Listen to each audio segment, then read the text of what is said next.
Unsure of your dream? Study abroad destination? Clear your doubts. Videsh Consult. Call 9676502888. Hi, welcome to iDream. మనకు IPL start అవుతుంది అనగానే మనం అన్ని టీంల బలాబలాలు అనాలిసిస్లు స్టార్ట్ చేసాం. కానీ ఆర్సీబీని వదిలేస్తే ఎలా? భయంకరమైన ఫ్యాన్ బేస్ ఉన్న టీం ఆర్సీబీ. ఇప్పుడు ఆర్సీబీ టీం గురించి మాట్లాడడానికి చాణక్య మనతో ఉన్నారు. చాణక్యని అడిగి మరిన్ని విశేషాలు తెలుసుకుందాం. చాణక్య, అన్ని టీముల గురించి మాట్లాడుకుంటున్నాం, బట్ ఆర్సీబీని వదిలేసాం. ఆర్సీబీ అంటే కోహ్లీ అంటే భయంకరమైన ఫ్యాన్ బేస్. ఇప్పటిదాకా వాళ్ళు కప్పు కొట్టలేదు, కానీ వాళ్ళకున్న ఫ్యాన్ బేస్ మాత్రం మిగతా ఏ టీమ్స్కి లేదు. ఈ సీజన్లో ఐపీఎల్ సీజన్లో ఆర్సీబీ ఎంత స్ట్రాంగ్గా ఉంది? స్ట్రాంగ్ గురించి మాట్లాడుకునే ముందు ఆ ఒక టీం యొక్క హైలైట్స్ అనేది కూడా కొన్ని మాట్లాడుకున్నారు రాజా గారు. మెయిన్గా అన్బాక్స్ ఈవెంట్ అని చెప్పేసి మొన్న జరిగింది. ఎంత గ్రాండ్గా జరిగిందో చూసాం. అదేంటో కప్పు గెలుచుకున్న తర్వాత చేసే ఈవెంట్ ఎలా ఉంటుందో వీళ్ళు ముందే ఆ సెలబ్రేషన్ స్టార్ట్ చేశారేమో అనిపించేలా ఉంది.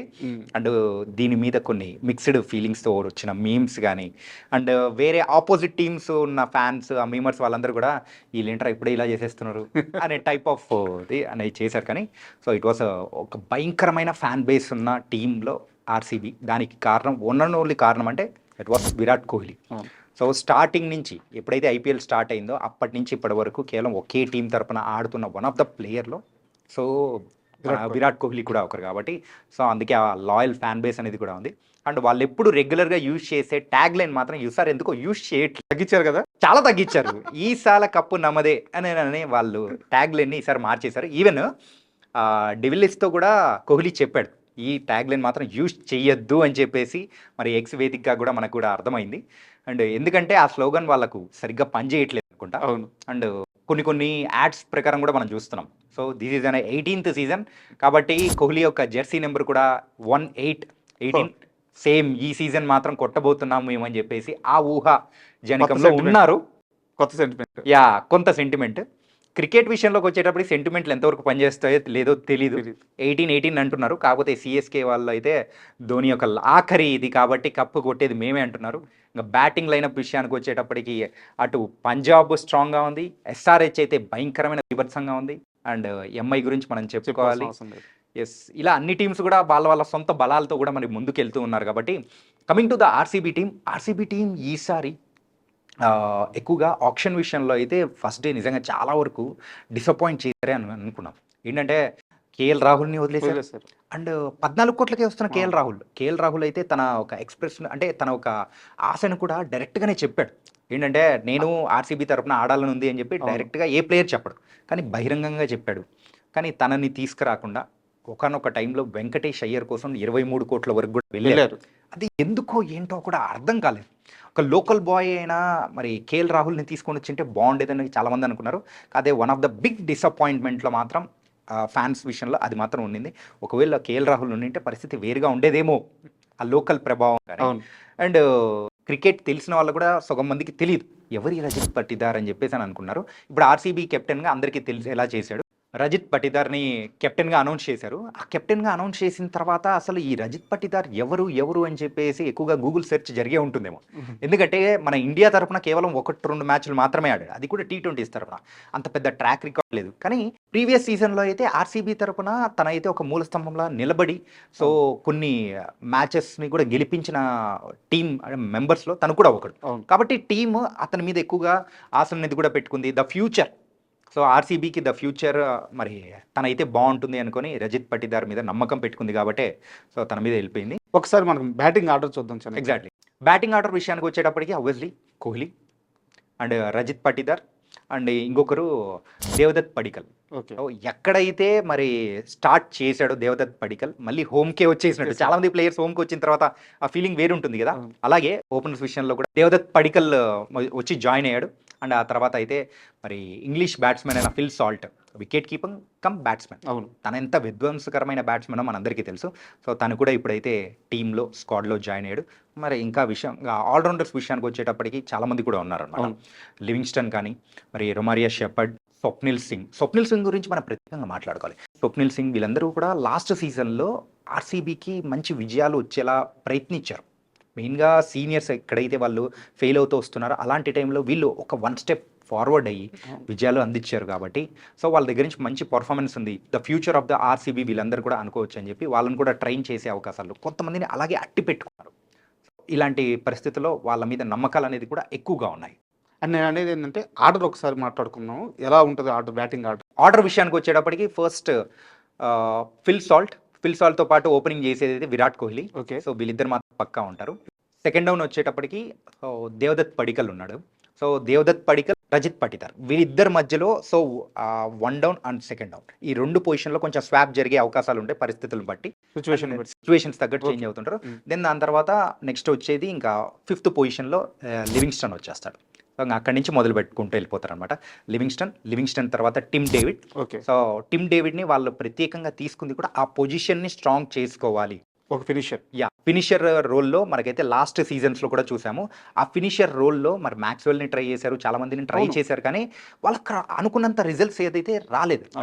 అందుకోసం ఇక్కడైతే సో టిమ్ డేవిడ్ అండ్ తనకంటే ముందు లివింగ్స్టన్, సో ఇద్దరు కూడా మంచి విధ్వంసకరం. అంటే వాళ్ళదైన రోజులో వాళ్ళని ఆపడం ఎవరి వల్ల కాదు. ఇన్ఫ్యాక్ట్ చిన్న గ్రౌండ్ అయిన చిన్నస్వామి స్టేడియంలో చాలా చక్కగా సరిపోతుంటది బౌండరీలు కొట్టడానికి కానీ సిక్సర్స్ కొట్టడానికి. టిమ్ డేవిడ్ ఆస్ట్రేలియా గ్రౌండ్ లో కొడుతుంటేనే జనాలు ఇల్లు కొడుతుంటది. ఎగ్జాక్ట్ అంత పెద్ద గ్రౌండ్స్ లో. ఇప్పుడు చిన్నస్వామి స్టేడియంలో నువ్వు చెప్పినట్టు అక్కడ సర్కిల్ చాలా తక్కువ ఉంటుంది డిస్టెన్స్. సో నాకు తెలిసి విధ్వంసమే. నెంబర్ 6 వరకు కూడా వీళ్ళకి బ్యాటింగ్ అయితే చాలా స్ట్రాంగ్ గా ఉంది. సో అంతవరకు అయితే వీళ్ళకి కృణాల్ పాండ్యా కూడా ఉన్నాడు. కృణాల్ పాండ్యా ఒక బౌలింగ్ ఆల్రౌండర్గా మనం చెప్పుకోవచ్చు. ఎందుకంటే తన బ్యాటింగ్ విషయంలో కూడా మన సౌరాష్ట్ర తరపున ఆడుతున్నప్పుడు కూడా బ్యాటింగ్లో కూడా చాలా చక్కగా చేశాడు. కాబట్టి ఒక ఆల్రౌండింగ్ పొజిషన్లో బ్యాటింగ్ కమ్ బౌలింగ్ విషయంలో కృణాల్ పాండ్యా ఈజ్ 7th పొజిషన్లో సరిపోతారు అనమాట. అండ్ ఆక్షన్ అప్పుడు ఆర్సీబీ టీం ఆక్షన్ విధానాన్ని కానీ వాళ్ళ ఐడియాలజీని కానీ వాళ్ళ పాలసీలను కానీ చాలా మంది ట్రోల్ చేశారు. అందరినీ వదిలేస్తున్నారు, ఎవరినో తెచ్చుకుంటున్నారని. బట్ ఫైనల్గా పేపర్ మ్యాచ్ చూసినప్పుడు మాత్రం వాళ్ళ టీం బాగానే ఉంది అనిపిస్తుంది. బాగానే ఉంది. అంటే వాళ్ళు ఫస్ట్ డే చేసిన పొరపాట్లు సెకండ్ డే మాత్రం చేయలేదన్నమాట. ఒక స్ట్రాంగ్ టీంని కోపప్ చేసుకునే విషయంలో మాత్రం సెకండ్ డే మాత్రం చాలా జాగ్రత్తగా ఆచి తూచి అడుగులేసి సో వాళ్ళకి కావాల్సిన టీంని అయితే పిక్ చేసుకున్నారు. ఇన్ఫ్యాక్ట్ చెప్పాలంటే ఒక మంచి టీంనే పిక్ చేసుకున్నారు. అంటే till the 7th batting position వరకు కూడా, అంటే ఈ 7 మెంబర్స్ కూడా ఒక విధ్వంసకరమైన బ్యాట్స్మెన్స్ అండ్ చాలా చక్కగా ఇన్నింగ్స్ బిల్డ్ చేసే వాళ్ళు ఉన్నారు. వాళ్ళతో పాటు ఫినిషింగ్ రోల్ని కూడా పర్ఫెక్ట్గా నిర్వర్తించే ఒక విధ్వంసకరమైన బ్యాట్స్మెన్. ఒకరైతే ఆస్ట్రేలియా నుంచి వచ్చిన టిమ్ డేవిడ్ అయితే, ఇంకొకరు ఇంగ్లాండ్ నుంచి వచ్చిన లివింగ్స్టన్. వీళ్ళిద్దరిని సెట్ చేశారనమాట మిడిల్ ఆర్డర్లో. సో 7th ఆర్డర్ వరకు ప్రాబ్లం ఏమి ఉండదు అనమాట. అండ్ చాణక్య మనం మాట్లాడుకున్నాం 7th 8th కూడా స్వప్నిల్ సింగ్ ఉన్నాడు. సో ఇప్పుడంటే మనకి బ్యాటింగ్ అట్లా 8th వరకు వేసుకున్నాం. యాక్చువల్గా స్వప్నిల్ సింగ్ విషయం కానీ అక్కడ జితేష్ శర్మ విషయంలో వీళ్ళను ఇంపాక్ట్ ప్లేయర్స్గా ఆడించే అవకాశాలు ఎక్కువగా ఉంటాయి.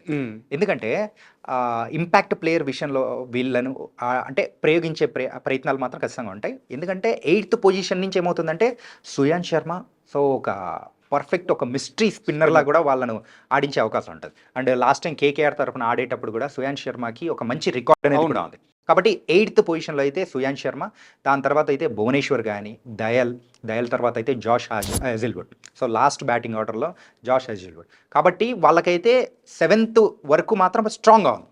కాకపోతే అక్కడ ఇంపాక్ట్ సబ్ని యూజ్ చేసుకుంటే జితేష్ శర్మని కానీ స్వప్నిల్ సింగ్ని కానీ వాళ్ళని మాత్రం ఇంపాక్ట్ సబ్గా యూజ్ చేసుకుంటారు. అండ్ బౌలింగ్ విషయానికి వచ్చేటప్పటికి మాత్రం ఈ నలుగురు మాత్రం పక్కా ఫిక్స్గా ఉంటారు. ఎవరు ఒకసారి పేరు చెప్తారు? వాళ్ళ విషయంలో అయితే సుయాన్ శర్మ స్పిన్ డిపార్ట్మెంట్లో ఉంటాడు. దాని తర్వాత అయితే భువనేశ్వర్ కుమార్, మన మాజీ ఎస్ఆర్హెచ్ ప్లేయర్. భువనేశ్వర్ తర్వాత జాష్ హెజిల్వుడ్, ఆస్ట్రేలియన్ ప్లేయర్ అనమాట. దాని తర్వాత యష్ దయాల్. సో దాంతో 11 ప్లేయర్స్ సెట్ అయిపోతారు. ఒకరు ఇంపాక్ట్ వచ్చేస్తారు. అండ్ ఇప్పుడు మనం భువనేశ్వర్ విషయం మాట్లాడుకుంటే చాలా కాలంగా ఎస్ఆర్హెచ్కి భువనేశ్వర్ ఒక పెద్ద ఆయుధంగా ఉన్నాడు. అలాంటి భువనేశ్వర్ని వదిలేసుకొని ఎస్ఆర్హెచ్ తప్పు చేసిందా? ఒకవేళ ఆర్సీబీ అతన్ని పిక్ చేసుకొని కరెక్ట్ చేసిందా? ఇది కొంచెం చెప్పడం కష్టం అండి. ఎందుకంటే ఒక హైపోథెటికల్ క్వశ్చన్ మీరు అడిగారు. ఎందుకంటే భువనేశ్వర్ ఉంటే దట్స్ వాస్ అనే ఎమోషన్. చాలా రోజుల నుంచి మన టీం తరఫున ఆడుతున్నాడు భువనేశ్వర్ ఉంటే, తన స్వింగ్ బాల్స్ మరైతే వికెట్లు తీసిన విధానం కానీ, స్టార్టింగ్ ఓవర్స్ కానీ, డెత్ ఓవర్స్లో కానీ ఎంత ఇంపాక్ట్ చూపిస్తాడో మనందరికీ తెలుసు. అలాంటి భువనేశ్వర్ లేకపోవడం, ఎస్ఆర్హెచ్లో ఏదో లోటు ఉంది అని అనుకున్న టైంలో తన ప్లేస్ని కాంపన్సేట్ చేసే విధంగా మొహమ్మద్ షమీని తీసుకొని వచ్చి పెట్టారు. దాంతో మన వాళ్ళు కూడా పెద్ద లోట్ అని ఫీల్ అవ్వట్లేదు. కాబట్టి ఫామ్ కోల్పోయాడు భువనేశ్వర్ కుమార్. అండ్ రీసెంట్గా అయితే మరి బీసీసీఐ కాంట్రాక్ట్లోంచి కూడా పక్కకు తొలగించారు. సో అండ్ ఎక్కడ ఆడుతున్నా కానీ తన దగ్గర నుంచి రావాల్సిన పర్ఫార్మెన్స్ అనేది రావట్లేదు. కాబట్టి ఎక్కువగా ఎస్ఆర్హెచ్ మేనేజ్మెంట్ అనేది కూడా తన మీద నమ్మకం చూపెట్టలేదు. కానీ ఆర్సీబీ అయితే పాస్ట్ రికార్డ్స్ ఐపీఎల్లో అయితే భువనేశ్వర్ కుమార్ ఖచ్చితంగా ఇంపాక్ట్ చూపిస్తాడు. ఖచ్చితంగా ఒక 4 మ్యాచ్లో ఇంపాక్ట్ చూపించినా కానీ పరిస్థితులు మారిపోతాయి. ఇంకా వేరే వాళ్ళ ప్లేసెస్ని కూడా గండి కొట్టే అవకాశాలు ఉంటాయి కాబట్టి అందుకోసం భువనేశ్వర్ కుమార్ మీద అయితే తనకు కూడా ఒక అవకాశం అనేది కూడా ఇచ్చారు. అండ్ ఇప్పుడు మనం మాట్లాడుకుంటే బ్యాటింగ్ బౌలింగ్ మాట్లాడుకుంటే మనకు ప్లేయింగ్ 11 ఆల్మోస్ట్ వచ్చేసింది. సో మనం మళ్ళీ ప్రత్యేకంగా ప్లేయింగ్ 11కి వెళ్ళాల్సిన అవసరం లేదు. Yes. బట్ ఇక్కడ నా క్వశ్చన్ ఏంటంటే వీళ్ళ బ్యాకప్ ఎంత స్ట్రాంగ్గా ఉంది? బ్యాకప్ విషయంలో చాలా స్ట్రాంగ్ ఉందండి. మెయిన్గా మిడిల్ ఆర్డర్ విషయంలో లివింగ్స్టన్ కానీ టిమ్ డేవిడ్ కానీ ఫెయిల్ అయిపోయినా కానీ వెస్టిండీస్ నుంచి తీసుకొని వచ్చిన రొమారియో షెపర్డ్ అవును, అంటే లాస్ట్ సీజన్లో కూడా తను ఆడిన ఒక ఇన్నింగ్స్ అయితే నిజంగా ఒక నైట్ మేర్ లాగా కూడా నిలబడిపోయింది అనమాట ప్రత్యర్థులకి. అలాంటి బ్యాట్స్మెన్ ఈవెన్ బౌలింగ్ చేస్తాడు, బ్యాటింగ్ ఒక ఆల్రౌండింగ్ డిపార్ట్మెంట్లో. ఒకవేళ లివింగ్స్టన్ కానీ వీళ్ళిద్దరిలో ఎవరు ఫెయిల్ అయిపోయినా కానీ వాళ్ళని కాంపన్సేట్ చేయడానికి బెంచ్ మీద అయితే రొమారియో షెపర్డ్ రెడీగా ఉన్నాడు. ఓకే. సో ఇమీడియట్గా నేను వచ్చేస్తా అన్నట్టు అయిపోయారు అనమాట. కమింగ్ టు ద బౌలింగ్ డిపార్ట్మెంట్లో వీళ్ళు కొంచెం స్మార్ట్గా ఆలోచించారని చెప్పుకోవాలి. ఎందుకంటే జాష్ హెజిల్వుడ్ ఒకవేళ ఫెయిల్ అయిపోయారు, ఆల్రెడీ తనకైతే ఇంజురీ కన్సర్న్స్ ఉండడం వల్ల లేట్గా మరి అయితే వచ్చి ప్రాక్టీస్ సెషన్ అనేది కూడా స్టార్ట్ చేశాడు. బెంగళూరుకి వచ్చేసిన తర్వాత టీంతో జాయిన్ అయ్యాడు. అయినా కానీ అక్కడ ఏంటంటే ఛాంపియన్స్ ట్రోఫీ ఆడలేదు. అవును, ఛాంపియన్స్ ట్రోఫీ ఆడలేదు కాబట్టి ఇంజురీ అనేది ఆ కన్సర్న్స్ ఎంతవరకు ఉన్నాయి, ఎంతవరకు ఫిట్గా ఉంటాడని అనుకున్నాం. కానీ తన ప్లేస్ని ఆక్యుపై చేయడం కోసము ఇద్దరు రెడీగా ఉన్నారండి. ఒకరు సౌత్ ఆఫ్రికా నుంచి వచ్చిన లుంగి ఎంగిడి. ఓకే. సో తనైతే లాస్ట్ సీజన్లో కూడా ఢిల్లీ తరపున కూడా ఆడాడు, చాలా మంచి పర్ఫార్మెన్స్ అనేది కూడా చూపించాడు. Accuracy and line and length perfect వేసే లుంగి ఎంగిడి ఆ బౌలర్ని కూడా ఫిట్ చేసే అవకాశాలు ఉంటాయి. ఒకవేళ తను కాకపోయినా కానీ Sri Lankan bowler Nuwan Tushara, junior Malinga, yeah Nuwan Tushara తన బౌలింగ్ యాక్షన్ కూడా చాలా డిఫరెంట్గా ఉంటుంది. సో తనను పిక్ చేసుకుంది కూడా మలింగాను చూసి ఆ ఒక రిజల్ట్స్ తన దగ్గర నుంచి కూడా వస్తాయేమో అని చెప్పేసి తనను కూడా తీసుకున్నారు. యార్కర్స్ కూడా తను అంతే పర్ఫెక్ట్గా వేయగలుగుతున్నాడు. ఎగ్జాక్ట్లీ. కాబట్టి తనను కూడా ట్రై చేసే అవకాశాలు ఉంటాయి. స్టార్టింగ్ మ్యాచెస్లో జాష్ హెజిల్వుడ్ అందుబాటులో ఉండే అవకాశాలు తక్కువగా ఉన్నాయని రిపోర్ట్స్ వస్తున్నాయి. కాబట్టి అతని ప్లేస్లో వీళ్ళిద్దరిని ట్రై చేసే అవకాశాలు ఉంటాయి. ఇంకోటి ఏంటంటే లివింగ్స్టోన్, ఈ మధ్యకాలంలో ఇంగ్లాండ్ టీంలో తన పర్ఫార్మెన్స్ అంత గొప్పగా ఏం లేదు. బట్ లివింగ్స్టోన్ కొనుక్కున్న తర్వాత చాలామంది విమర్శలు చేస్తే ఆర్సీబీ ఫ్యాన్స్ కానీ వాళ్ళు చెప్తున్న ఒక ఇంట్రెస్టింగ్ పాయింట్ చెప్తున్నారు. ఐపీఎల్ స్టార్టింగ్లో పిచ్చులన్నీ ఫ్రెష్గా ఉంటాయి, బ్యాట్స్మెన్కి అనుకూలంగా ఉంటాయి. సీజన్ ఫస్ట్ పార్ట్ మొత్తం లివింగ్స్టోన్ చేత ఆడించుకుంటాము. తరువాత పిచ్ స్లో అయిపోయిన తర్వాత బితిల్ చేత ఆడించుకుంటాం, తన స్పిన్ బాగా ఆడగలరు, బ్యాకప్ పెట్టుకున్నాము. అంటే మీకు ఆర్సీబీ ఫ్యాన్స్ గురించి తెలిసిందే, వాళ్ళ మీద మాట పడినారు. వాళ్ళు చెప్తున్న థీరీ ఇది ఎంతవరకు వర్కౌట్ అవుతుంది? ఇన్ఫాక్ట్ చెప్పాలంటే వాళ్ళు చెప్పిన దాని వరకు కరెక్టే అండి. రాను పిచ్చెస్ అంతా స్లో అయిపోతూ ఉంటుంది. ఎవరైతే హోమ్ టీం తరపున ఆడుతుంటారో ఆ పిచ్చెస్ కంప్లీట్ స్లో అవుతుంటుంది. కానీ కొన్నిసార్లు ఫ్రెష్ పిచ్చెస్ వేసినప్పుడు అక్కడ కొన్ని అద్భుతాలు జరిగిన అవకాశాలు ఉన్నాయి. కానీ ఎక్కువగా లివింగ్స్టన్ బ్యాటింగ్ శైలి ఏదైతే ఉందో చిన్నస్వామి స్టేడియంకి పర్ఫెక్ట్ సెట్ అవుతుంది. ఎందుకంటే చిన్న బౌండరీస్, సో ఒక్కసారి చాచి కొడితే బయటపడాలి అనే ఆ టైప్లో ఉంటుంది. కాబట్టి సో ఎక్కువగా స్టార్టింగ్లో బ్యాటింగ్కి అనుకూలించే అవకాశాలు ఉంటాయి. సో వాళ్ళు చెప్పిన దాని వరకు మనం ఏకీభవించవచ్చు అనమాట. ఇంకొక సర్ప్రైజ్ పిక్ ఏంటంటే జేకబ్ బెత్తల్ అని చెప్పేసి ఒక ఆల్రౌండర్ని కూడా వీళ్ళు తీసుకున్నాను, ఒక యంగ్ ఆల్రౌండర్. సో తన దగ్గర నుంచి కూడా మంచి పర్ఫార్మెన్సెస్ కూడా వచ్చే అవకాశాలు ఉన్నాయి. ఎందుకంటే డొమెస్టిక్లో కానీ వేరే విషయాల్లో కానీ తనను కూడా తీసుకోవడం ఒక సర్ప్రైజ్ అనుకున్నారు. కానీ తనను కూడా యూజ్ చేసే అవకాశాలు ఉన్నాయి. ఇప్పుడు మనం టీం గురించి మాట్లాడుకున్నాం, 11 కూడా ఆల్మోస్ట్ మనకు కన్ఫర్మ్ అయిపోయింది. ఇప్పుడు వీళ్ళందరిలో ఆర్సీబీకి ఎక్స్పెక్టెడ్ ప్లేయర్ అంటే ఎవరు చెప్తారు? కళ్ళు మూసుకొని ఒకరి పేరే చెప్తామండి, వేరే వాళ్ళ పేర్లు ఏవి రావు. So he's none other than only the king Kohli. So Virat Kohli తనే తప్ప ఏం లేదు. పేరుకు రజిత్ పటిదార్ అయినా కెప్టెన్గా, కానీ ఇక్కడ మొత్తం వెనకల నుంచి నడిపించేది మొత్తం విరాట్ కోహ్లీనే. మనము ఇక్కడైతే సిఎస్కే విషయంలో పేరుకి రుతురాజ్ గైక్వాడే అయినా కానీ వెనకల నుంచి నడిపించేది మొత్తం ధోని అన్నట్టు. సో ఇప్పుడు ఆర్సీబీలో కూడా అలాంటిదే మనం చూడబోతున్నాము. తన యొక్క అగ్రెషన్ కానీ ఫీల్డ్లో ఉన్నప్పుడు తను చేసే ఒక ఎనర్జీ మిగతా టీం మెంబర్స్ కూడా పాస్ ఆన్ అయ్యేటట్టు ఇచ్చే ఎనర్జీ మాత్రం చాలా డిఫరెంట్గా ఉంటుంది. So he is one of the successful captain for Indian team. కాబట్టి తన దగ్గర నుంచి నేర్చుకోవడానికి కూడా రజిత్ పటిదార్కి చాలా ఉంటుంది. అండ్ చాలామంది అనుకున్నాం ఏంటంటే రజిత్ పటిదార్ని కెప్టెన్గా అనౌన్స్ చేసే ముందు విరాట్ కోహ్లీనే కెప్టెన్ అని చెప్పేసి అందరం అనుకున్నాం. అవును. కానీ సర్ప్రైజింగ్గా సో రజిత్ పటిదార్ కోహ్లీని అడిగారు, తను రిజెక్ట్ చేశాడు అని చెప్పి కూడా ఒక టాక్ వచ్చింది. యా అక్కడైతే మిక్స్డ్ టాక్స్ అయితే వస్తున్నాయి. పర్ఫెక్ట్గా అయితే మనకు బయటికి రాలేదు కాబట్టి వి కాంట్ సే. ఇది ఎవరు చెప్పుకునే వాళ్ళు చెప్పుకుంటూ వెళ్ళిపోవచ్చు. కానీ ఏంటంటే అడిగితే చేద్దామని అనుకున్నాడు విరాట్ కోహ్లీ అని కూడా బయటకు వచ్చింది. ఓకే, ఇంకోటి మీరు చెప్పినట్టు సో లేదు వేరే వాళ్ళకి ఇవ్వండి అని చెప్పేసి అన్నట్టు కూడా, అంటే రజిత్ పటిదార్ పేరే తననే తీసుకొని వచ్చాడు అని అన్నట్టు కూడా వచ్చింది అనమాట. ఈవెన్ టీం మేనేజ్మెంట్ ఏమన్నా కొంచెం ఇన్సిస్ట్ చేసిందంటే విరాట్ కోహ్లీ పేరు వచ్చిండేదేమో, విరాట్ కోహ్లీనే కెప్టెన్ అయ్యేవాడేమో. అండ్ లాస్ట్ సీజన్లో ఇక ఆర్సీబీ టీము ప్లే ఆఫ్స్కి చేరడం 1% ఛాన్స్ ఉందన్నప్పుడు దగ్గర నుంచి వాళ్ళు ఆ 99% దాటి ప్లే ఆఫ్స్లో చేరారు. యా ఆల్మోస్ట్ అన్ని మ్యాచ్లు గెలిచారు. లాస్ట్కి వచ్చేలేకే గెలవాల్సిన ప్రతి మ్యాచ్ గెలిచారు. ఆ స్టాట్స్ అన్ని మార్చి అవతలేశారు. ఈసారి ఆర్సీబీ టేబుల్ పొజిషన్ ఎలా ఉండబోతుంది?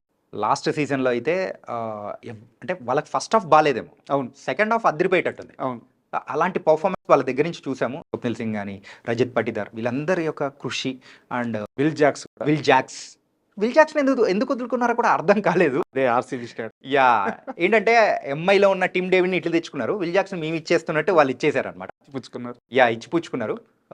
ఒక్కసారిగా మనం మాట్లాడుకున్న ఈ ప్లేయింగ్ 11 విషయానికి వచ్చేటప్పటికి టాప్ ఆర్డర్ చాలా బాగుంది, మిడిల్ ఆర్డర్ కూడా బాగుంది, అండ్ బౌలింగ్ డిపార్ట్మెంట్లో బాగుంది. కానీ ఒక్క కంప్లైంట్ ఏంటంటే సుయాన్ శర్మ ఆ స్పిన్ డిపార్ట్మెంట్లో తన ఒక్కడే మరి ఎంతవరకు ఆ బాధ్యతలు నెరవేరుస్తాడో అనేది కూడా ఒక క్వశ్చన్ మార్క్. దాంతోపాటు కూడా ఏంటంటే కృణాల్ పాండ్యా ఉన్నాడు అండ్ పార్ట్ టైం బౌలర్గా వచ్చి లియామ్ లివింగ్స్టన్ కూడా ఉన్నాడు అనమాట. సో వీళ్ళందరూ ఉన్నా కానీ సో కంప్లీట్గా తన భుజాల మీదే వేసుకొని ఎంతవరకు ముందుకు వెళ్ళగలుగుతాడు ప్రాపర్ స్పిన్ డిపార్ట్మెంట్లో అదొక్కటి కొంచెం లూప్ హోల్గా కనిపిస్తుంది. అది కూడా తప్ప మిగతాటని ఆల్ ఫైన్. ప్లే ఆఫ్కి చేరే అవకాశాలు అయితే పుష్కలంగా ఉన్నాయి, like 80% or. Okay, and last question. Yeah ఎప్పట్లాగే వీళ్ళకి కాంపిటేటర్ అంటే ఎవరంటారు? వీళ్ళకి కాంపిటేటర్ చెప్పడం కష్టం అండి. చెప్పండి, అంటే ముంబై కానీ సిఎస్కేతో వీళ్ళకి రైవల్టీ. ఇన్ఫ్యాక్ట్ చెప్పాలంటే ఫస్ట్ మ్యాచే సో ఓపెనింగ్ ఈ ఐపీఎల్ 2025 ద ఫస్ట్ మ్యాచ్ మనం చూడబోతున్నది కూడా కేకేఆర్ వర్సెస్ ఆర్సీబీ.